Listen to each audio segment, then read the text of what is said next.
En aquel tiempo se acercó a Jesús un leproso, suplicándole de rodillas: si quieres, puedes limpiarme. Sintiendo lástima, extendió la mano y lo tocó, diciendo: quiero, queda limpio. La lepra se le quitó inmediatamente y quedó limpio. Él lo despidió, encargándole severamente: no se lo digas a nadie.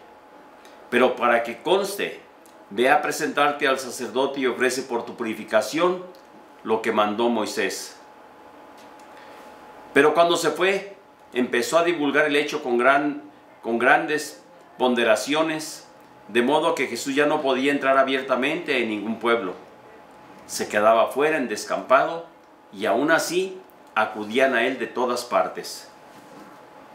Palabra del Señor. Gloria a ti, Señor Jesús. La palabra de Dios hoy nos presenta y nos da una oportunidad, sobre todo, de profundizar mucho más en el contexto de estas celebraciones. Vivimos dentro, primero que nada, vamos a destacar un elemento que yo creo que es muy importante, sobre todo a través de quienes en algún momento hemos estudiado un poquito de la filosofía, de la teología, en el sentido de manera antropológica. Pues vivimos siempre en un cuerpo, que es nuestro compañero. Con él nos expresamos, nos movemos, nos encontramos con otros, nos queremos, manifestamos esto hacia los demás, nos relacionamos y nos sentimos también con él, y oramos y rezamos juntamente. Nuestro cuerpo es la expresión de lo que somos hacia el exterior, hacia el mundo que nos rodea. Lo que cada uno de nosotros somos está contenido en una fragilidad, porque llamamos precisamente nuestro cuerpo. Es frágil, y hoy lo estamos viendo ante esta situación de pandemia, cómo en algún momento nos ha venido atacando y cómo de alguna forma nos ha venido, sobre todo, pues afectando físicamente, mentalmente, anímicamente, económicamente, en todos los medios y en todas las situaciones que nos rodea, nos hemos visto afectados. El cuerpo ciertamente no es solamente algo material. Por ahí algunos dicen: comamos y bebamos, que mañana moriremos, el dicho antiguo. Sin embargo, tenemos que decir: no, nuestra realidad es algo muy grande todavía, que traspasa toda esta solamente la naturaleza. Es lo que nos sitúa en lo que llamamos mundo. Es esto que vemos, que sentimos, que palpamos, que nos movemos, donde estamos. Todo esto precisamente es lo que nos rodea. Por lo tanto, cuidarnos como personas es también cuidar nuestro cuerpo. Cuando algo falla en él, todo nuestro cuerpo se queda alterado. Esto lo sabemos, lo sentimos y lo hemos vivido y experimentado. En golpes, caídas, enfermedades, situaciones emocionales, todo se ve afectado. Pues bien, esto no es algo que solamente ocurra en nuestro tiempo. En el Antiguo Testamento también tenemos la bendición divina, iba unida y se expresaba de esta manera. Quien recibía la bendición, pues tenía salud, tenía fecundidad, tenía alegría, tenía prosperidad, tenía bienes. Pero, por otra parte, quien en algún momento se encontraba en la enfermedad, en el sufrimiento, en la ruina, una situación de esterilidad, una desgracia, era considerado como una maldición. Y así lo tenemos expresado en el libro de Job. La semana pasada estábamos leyendo precisamente eso. Como en algún momento le preguntamos a los amigos: ¿qué hiciste de malo para que Dios te castigue de esta manera? Y así como eso nos podemos encontrar con otros personajes del Antiguo Testamento, en los cuales se manifiesta cómo de alguna forma esta visión de la enfermedad, del sufrimiento, el dolor, era manifestación, y ellos decían: Dios te ha maldecido o ha recibido una maldición. Por el contrario, tenemos yo creo que una gran oportunidad a través de la cual expresamos también en algún momento lo que es la bendición, y reconocida de esa manera. ¿Cómo lo encontramos? Algo muy sencillo. Veamos simplemente la historia de Isaac, la historia de Jacob, ¿sí?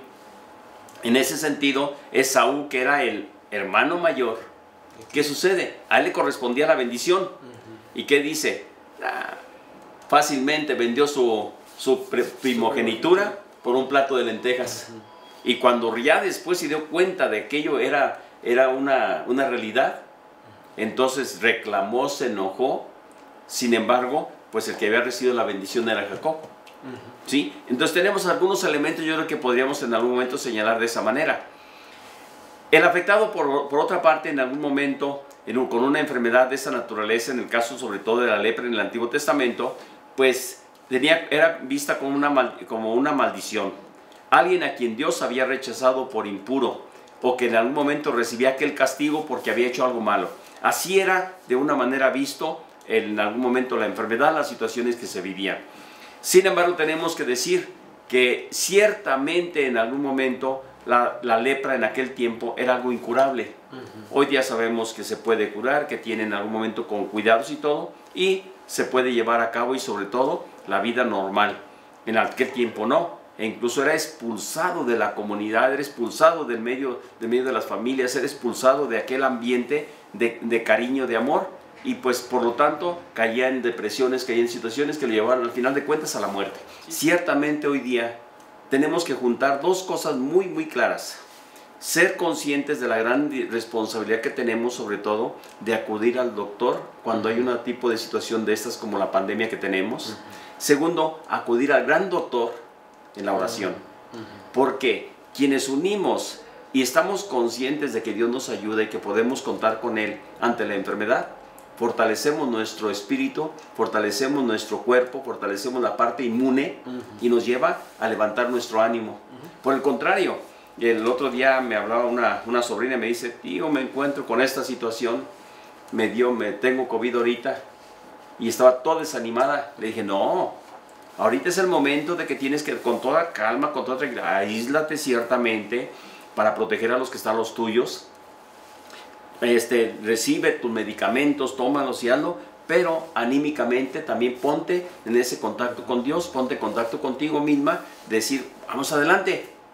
Y ya salió. Así es. Por cierto, yo siempre he dicho que en algún momento los doctores, las enfermeras, el trato de amor, de cariño, no por el peso o centavo que te pagan por estar prestando ese servicio, sino más bien el sentido de caridad que debe tener un doctor, una enfermera, un personal de los centros médicos de manera muy especial, para que se le dé un trato de caridad, un trato de calidad, un trato no por los pesos y centavos que pagas. Yo les digo, y por desgracia, a veces incluso hay hospitales donde, voy a decirlo así con toda la palabra, por desgracia, hay hospitales donde en algún momento el pago es altísimo. ¿Por qué? Porque tienen excelencia en aparatos, en todo, y debería de tener en excelencia el trato del personal para con los enfermos. Y sin embargo vemos esa frialdad, que en algún momento un hospital se convierte en algo que dice uno: ¿cómo es posible? Una frialdad, aquí estás, te pones tu medicina, ni siquiera una palabra, ni siquiera qué bueno, mira cómo estás, me da gusto. No, no. Como si fuera un mecánico arreglando un carro. Exactamente. Ya puse la pieza, vámonos. Y acá, y esto yo creo que tenemos que ser muy conscientes de la gran responsabilidad que los doctores tienen, y por eso mi saludo, mi respeto, mi admiración por aquellos doctores que en algún momento viven de la caridad en sus sentimientos, en sus emociones para con el enfermo. Pero aparte de la caridad, hacen y ayudan dándole, así como dice Jesús ahorita, la parte mecánica, como es dándole su medicina, a todo a tiempo y en su momento, y no de esa manera descuidando la atención, aunque sea un hospital público, que a veces están saturados y a veces agobiados por la situación. Yo creo que en el sentido de la caridad va a haber la oportunidad de que el enfermo sane. Una de las cuestiones que en algún momento, sobre todo nuestro ser humano, y como ya decíamos, no es solamente un cuerpo, nos lleva a la relación, nos lleva a vivir en este mundo y todo, pero también tenemos que decir que interiormente llevamos también la expresión de, y voy a decirlo con esa palabra, alma, espíritu, algo más de tejas abajo, algo más que trasciende este lugar. Y ahí es donde viene nuestra parte espiritual, que en algún momento tenemos que ser muy conscientes de que en nuestra vida la responsabilidad es muy grande. También en nuestra parte espiritual a veces podemos estar sufriendo, padeciendo cuestiones que en algún momento pues nos necesitan de ese gran doctor que se llama Jesús, de ese gran doctor que se llama precisamente el sacramento, de ese gran doctor que se llama la vivencia, sobre todo de los sacramentos en nuestra vida espiritual, de esa vivencia profunda también de fe, y que de alguna manera nos va a ayudar. ¿Para qué? Para que vayamos sobre todo saliendo de esas situaciones de dolor moral, espiritual, interior. ¿Para qué? Para salir adelante. En los evangelios, en Marcos de manera muy especial, sobre todo se resalta con fuerza el poder extraordinario de Jesús sobre la enfermedad y el mal. Esto se destaca de manera muy importante.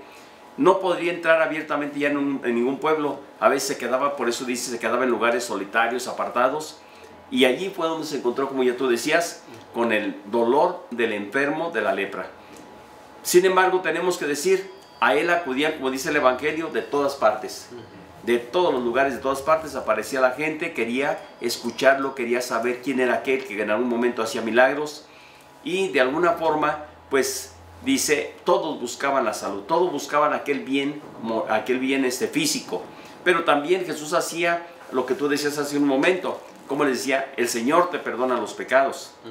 Pues de una manera a veces nosotros llevamos esa impureza en el corazón y en la vida que no nos permite en algún momento pues también de acercarnos a Él. Pero más que todo, cuando en algún momento nos sentimos culpables, nos sentimos agraviados interiormente nosotros mismos por nuestra sola culpa, nuestros pecados, nuestra maldad, y que nos hace sentirnos precisamente destruidos, derrotados. Allí es donde viene un poquito que tenemos que tomar en cuenta y decirle, Señor, sana mi corazón, sana mi vida, ayúdame, ¿para qué? Para que pueda salir de esta marginación y que pueda en algún momento ser otro tipo de persona. Tenemos también que decir que en algún momento en la boca de Jesús encontramos expresiones como esta. Si hago estas cosas es porque el Espíritu de Dios está en mí. Y el Espíritu de Dios ha llegado a ustedes y el reino de Dios está entre ustedes. Por eso muchas de las veces la gente no lo entendía. Jesús es el cumplimiento de las promesas que Dios había hecho en el pasado desde la misma creación del mundo. Y es ahí donde viene una de las respuestas más grandes que tenemos que ser muy conscientes, sobre todo de esa responsabilidad que en algún momento Jesús asume desde el momento que entra en el mundo. Él toma sobre sí todo aquel dolor, sufrimiento de la humanidad y lo hace y lo presenta de una manera muy especial, sobre todo en su oración y en su acción. Oración y acción a la vez íntimamente unidas. Por eso nos dice, el Señor es el Mesías, el ungido, es el Hijo de Dios. Y Marcos así nos lo presenta. Y para Pablo dice, es el Cristo. Para Pablo dice, es el Cristo, es el ungido con el cual Dios se manifiesta y se presenta en medio del mundo.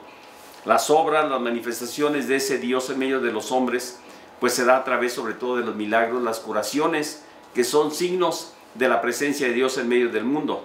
Pero también a la vez tenemos que decir que hay algo muy especial, en donde el mismo Jesús ofrece la salvación a los hombres. Él como Cristo, el Redentor, es aquel que viene a curar nuestras heridas, a devolvernos una vida nueva, a darnos esa oportunidad de poderla compartir sobre todo con los demás, pero primero donde tenemos que acudir a Él.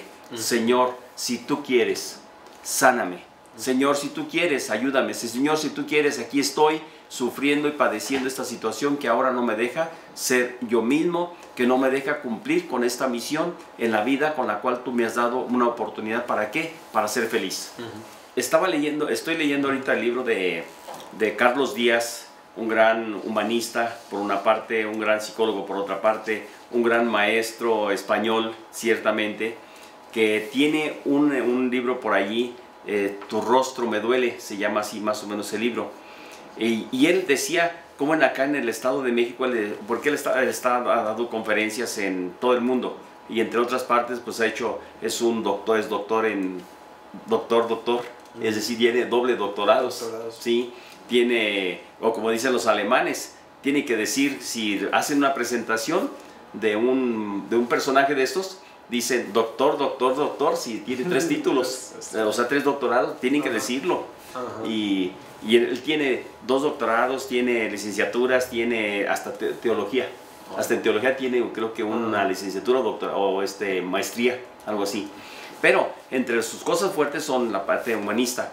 Y él decía este detalle cuando fue aquí al Estado de México, por allí en la región de Chalco y no sé qué otro lugar, se encontró, dice, lo invitaron a dar una plática, y una plática muy sencilla, dice, que les hablara a la gente que estaba allí, gente muy de a tiro, o sea, de arrabal, totalmente pobre, abandonada, en una casa de, vamos a salir como esto aquí, dos salas pequeñas, había cerca de 30 y tantas personas, viviendo, durmiendo, comiendo allí.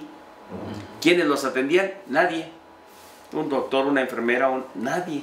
Solamente se apoyaban unos a otros y le invitaron a él que fuera a darles una charla. ¿Qué les digo a esta gente?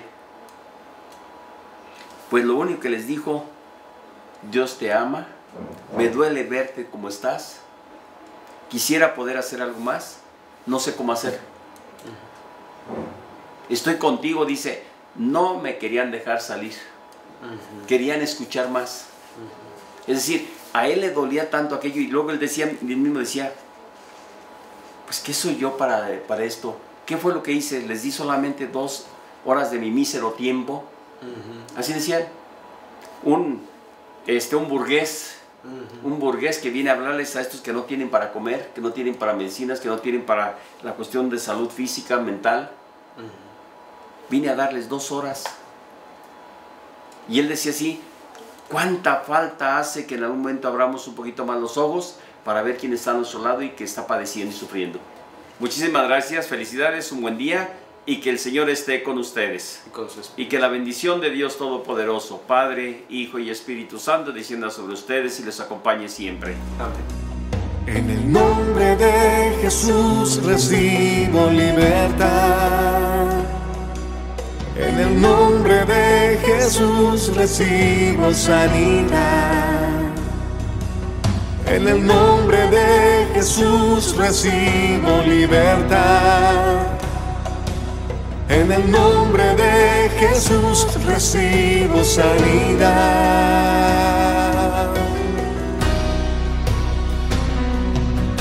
Jesús, me estás tocando. Jesús, me estás sanando. Jesús, me estás librando. Gloria a Dios. Jesús, me estás tocando. Jesús, me estás sanando. Jesús, me estás librando.